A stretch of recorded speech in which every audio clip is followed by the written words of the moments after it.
In my quest to review everything horror on PlayStation VR, I've played some truly amazing games. Some with great gameplay, some with realistic graphics, and some that scared the ever-living shit out of me. But I've also played a ton of crap. And while Horror Adventure VR by Yash Future Tech Solutions isn't by any stretch the worst PSVR game I've ever played, it's easily a contender for the worst horror game on the platform.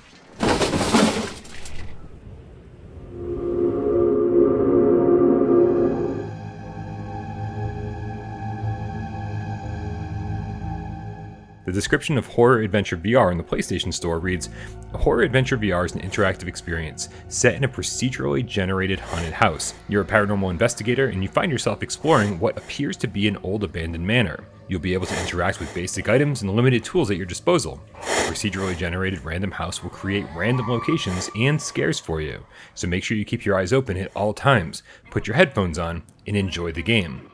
And I take issue with every single word of that description.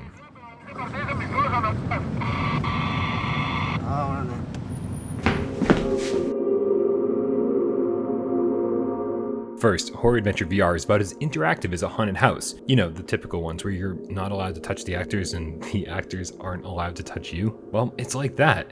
Ghosts, demons, and escaped inmates pose zero threat, and they don't react to your presence at all. And just like a backyard haunted house, there's not actually a story here. Well, not one that I could make heads or tails of at least. There are a few different light sources you can pick up like flashlights, cameras, and candles, but they all function exactly the same, making me wonder what the point of even having different items is. You can't take pictures with the camera or light fires with the candle.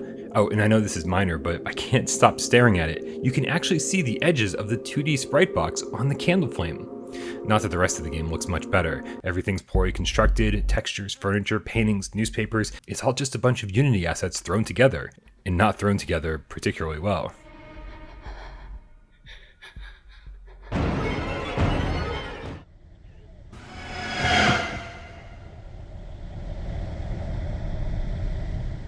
And calling anything about this game procedurally generated is a total joke. There's only a handful of rooms, and you see every single one of them on every run.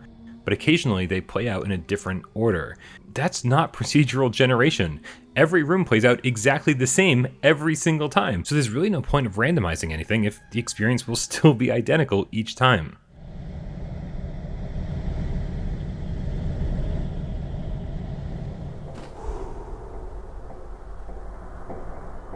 Okay, but let's be fair. If you didn't know what to expect, the first few minutes of Horror Adventure VR could still be pretty scary. There are a couple of creepy moments and one or two good jump scares. But when you find yourself bored and looking for the exit halfway through a 45-minute haunted house, well, that should tell you everything you need to know.